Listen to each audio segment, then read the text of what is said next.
Vamos lá. A pergunta diz respeito ao não comparecimento do reclamado à audiência. E quando eu falo reclamado, eu falo o dono da empresa, um dos seus sócios ou um preposto, né, que ele tenha designado. E aquela audiência, né, foi instalada e o juiz percebeu que reclamante e advogado estão presentes, mas do outro lado, viu, só está o advogado do reclamado, ou nem o advogado do reclamado está, viu? De repente as duas cadeiras estão vazias, desse lado aqui do juiz, né? O juiz está aqui, desse lado aqui as cadeiras estão vazias. Bom, o TST, né, uniformizou um entendimento que eu questiono muito esse entendimento. No meu livro, esse vermelhinho, Manual de Audiência e Prática Trabalhista, eu faço esse questionamento, viu? Eu aponto, data vênia, alguns defeitos no entendimento do TST, que está consubstanciado na súmula 122. Na súmula 122,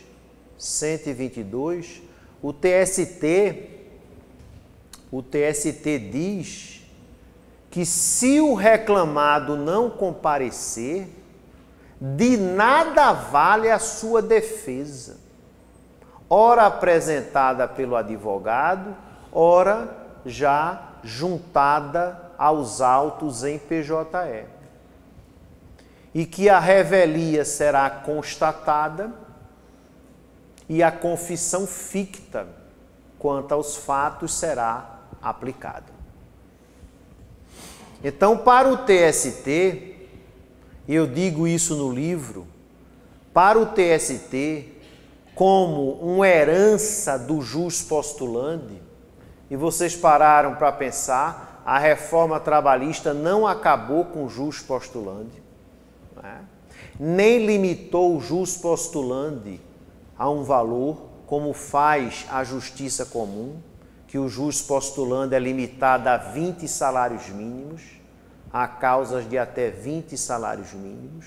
Então, o jus postulandi continuou com a reforma trabalhista, o que para mim é um absurdo. E aí o TST, movido por esse princípio do jus postulandi, ele simplesmente ignora a presença do advogado, ignora os atos praticados pelo advogado.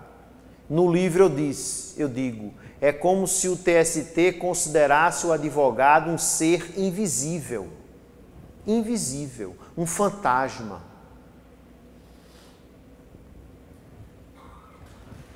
Um ser que não existisse. E isso é cultural. Quantas vezes vocês não foram desmoralizados por juízes do trabalho, não é? Que você chega na qualidade de advogado e diz, as partes conciliaram, o meu cliente aceitou a proposta de R$8.000 feita pela empresa. E o juiz simplesmente ignora você, que é advogado, passa por cima e já dirige a palavra ao reclamante. O senhor sabe que esse acordo é ruim para o senhor, que o senhor está perdendo isso, que o senhor está perdendo aquilo. Aí dá vontade do advogado dizer, excelência, eu estou aqui. Eu fui contratado por meu cliente exatamente para dizer isso, para auxiliá-lo, para aconselhá-lo. Se Vossa Excelência está dizendo isso diretamente ao cliente, Vossa Excelência está me humilhando, degradando a minha imagem perante o cliente e os colegas aqui presentes. Mas nenhum advogado vai dizer isso. Aí fica calado.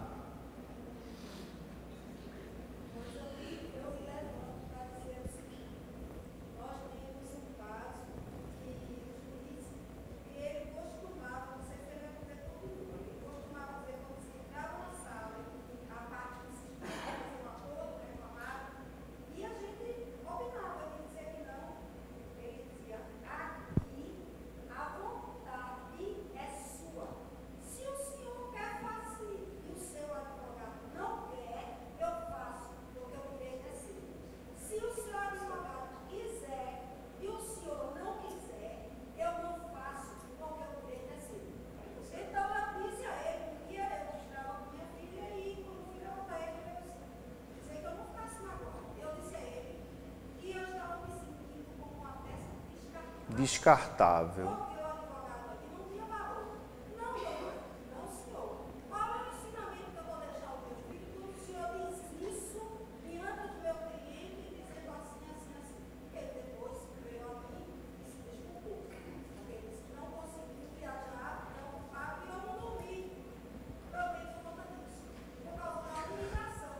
Exatamente. Não que o juiz, ao dizer, o juiz está dizendo o óbvio.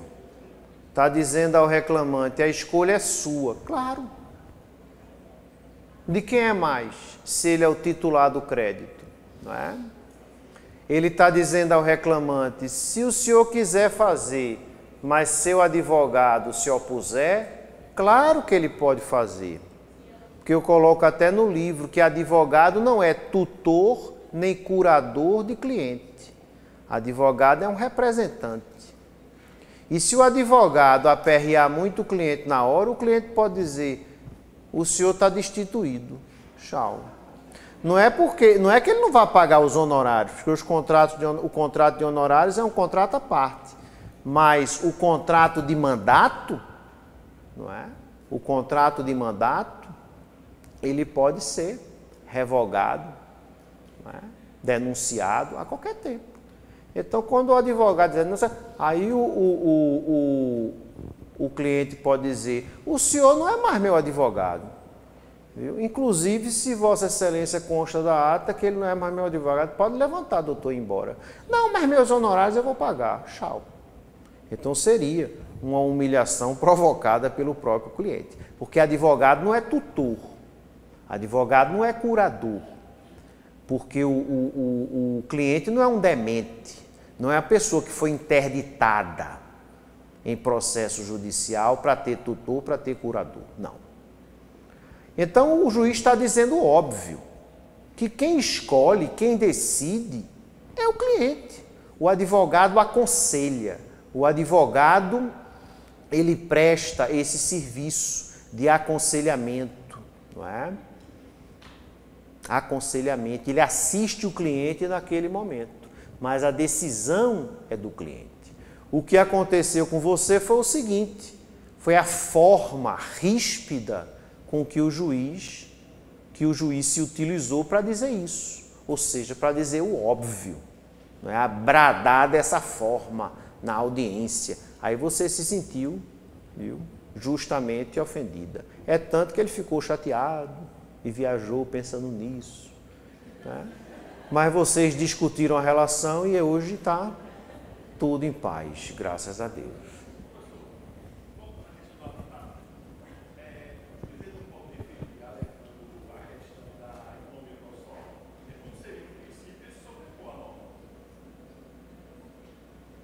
A questão do aditamento, a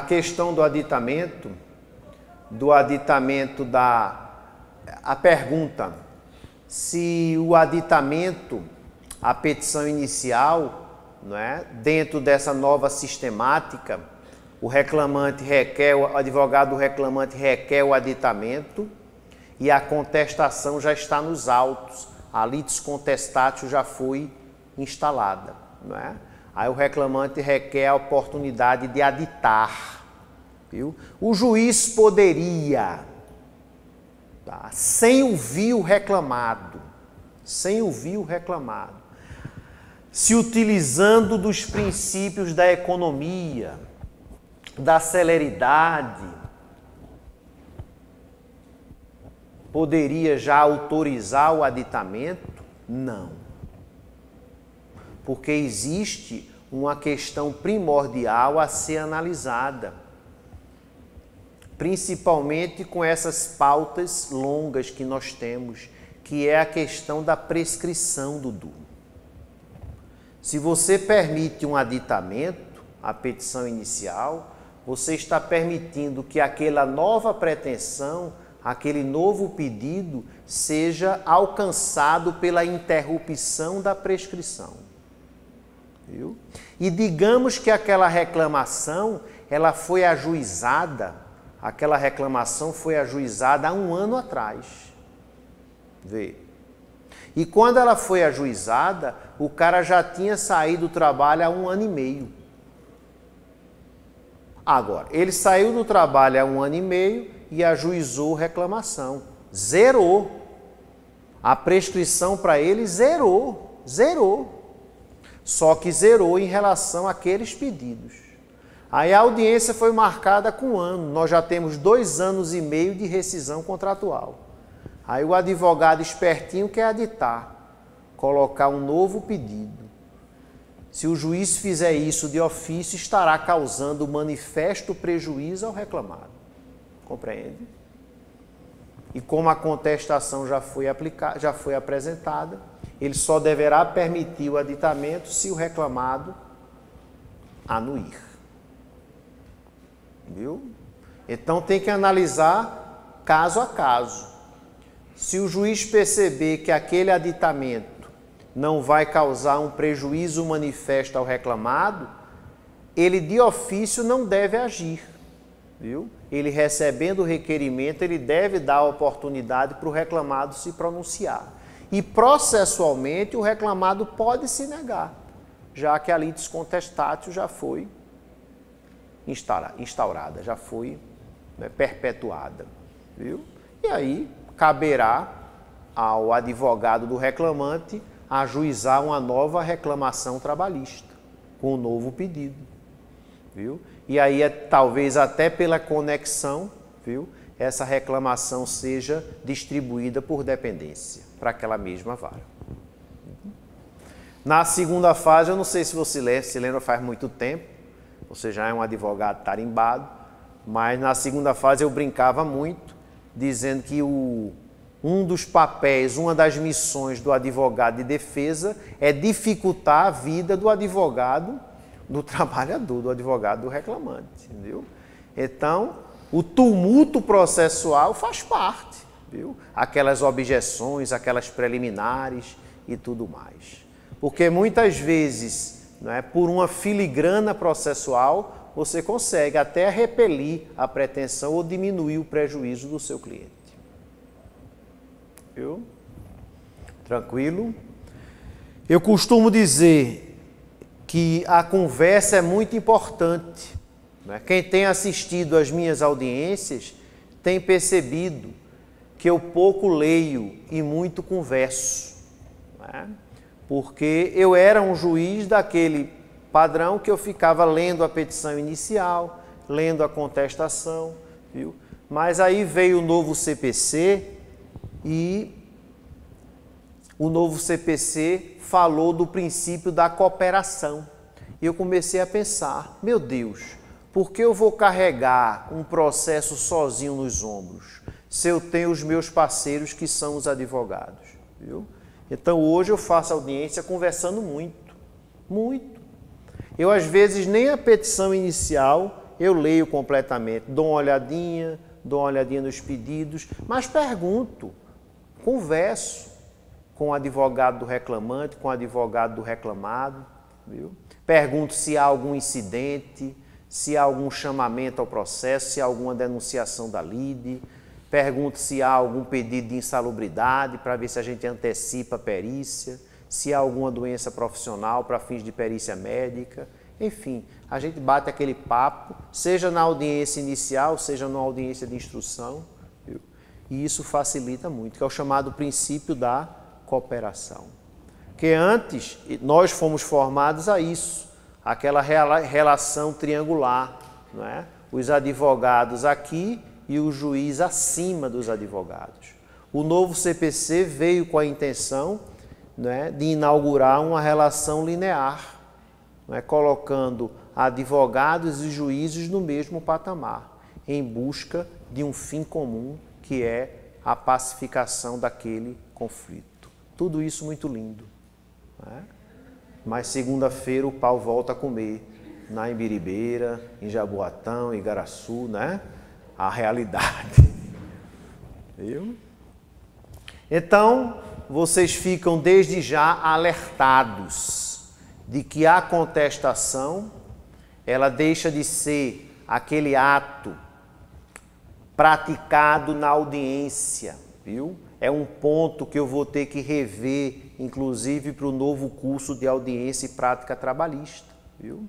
É um curso hoje reformulado, vou lançar online, viu? Vou começar a gravar em estúdio próprio, viu? Estou saindo do SERES, começar a lançar meus próprios cursos online no site, sai bem mais barato para vocês, viu? A gente vai ter, Paulinho, um curso completo de audiência a R$140, dividindo aí em 4 vezes, viu? Popularizar, viu? Porque o Liceu tá grande, porra. Tá. Todo mundo tá reclamando e com razão, não é? Então não adianta você estar com um curso de R$800, R$900 e não sei o quê.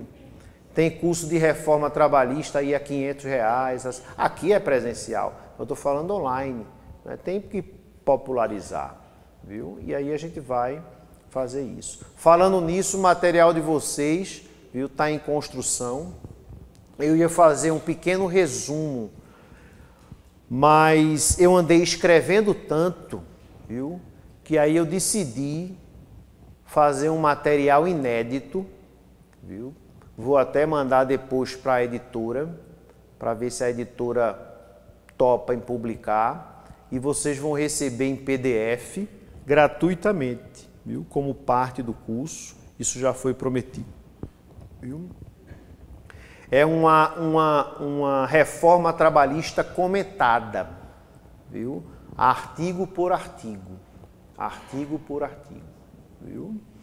A reforma trabalhista comentada. E tipo assim, ó, a reforma mudou a redação do parágrafo 2º do artigo 2º e inseriu o parágrafo 3º ao artigo 2º da CLT, mas aí você já vai receber o texto completo do caput, que não mudou, e o parágrafo 2º, aí abaixo do parágrafo 2º o comentário do professor e abaixo do parágrafo 3º o comentário do professor.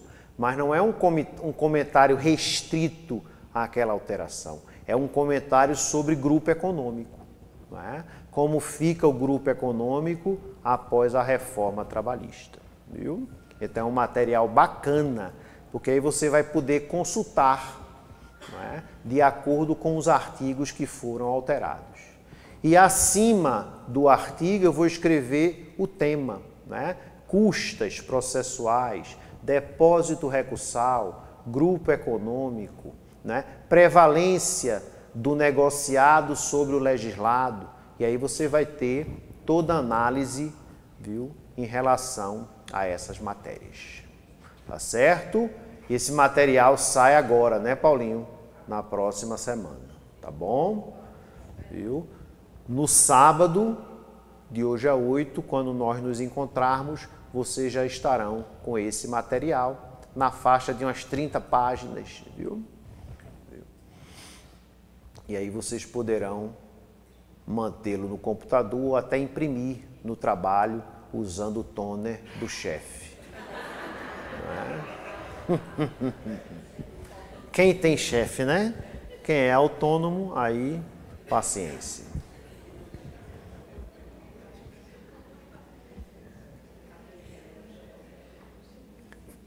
Muito bem. Então vamos continuar.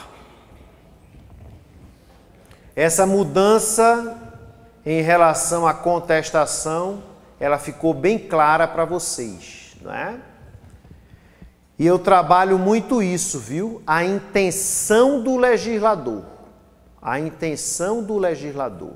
E a intenção foi essa, viu? Evitar que o advogado com poderes especiais, evitar que o advogado desistisse da reclamação. Viu? E a intenção vai ser alcançada. Isso é indiscutível. Não depende, inclusive, de julgamento do Supremo, de liminar do Supremo em ADI. Não depende. Com a reforma trabalhista, viu? Juntando a reclamada contestação no PJE, babau. Na audiência, ou até mesmo antes da audiência, mediante petição, depois da contestação apresentada, a desistência da ação só ocorrerá mediante concordância da parte reclamada. Ponto. O que está ainda em discussão, digamos, sub júdice, é a questão da gratuidade da justiça, da cobrança das custas para o reclamante que se ausentou sem qualquer justificativa à audiência, levando a reclamação a ser arquivada. Mas você tinha feito uma pergunta, cadê ela? Sumiu, está ali. E eu viajei, né? Vou voltar. Na súmula 122, o TST diz que o advogado é um fantasma, o advogado é um espectro, o advogado, ele é invisível. E a súmula 122 diz mais: se o reclamado não comparecer à audiência,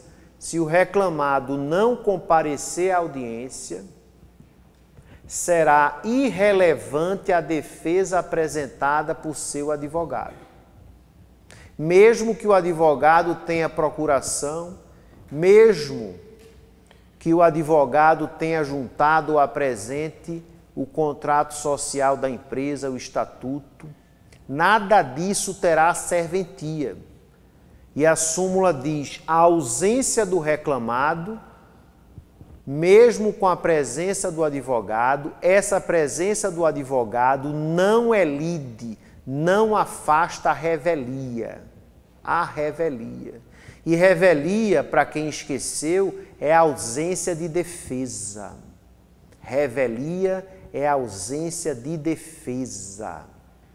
Revelia é a ausência da vontade de se defender, do ânimos de se defender.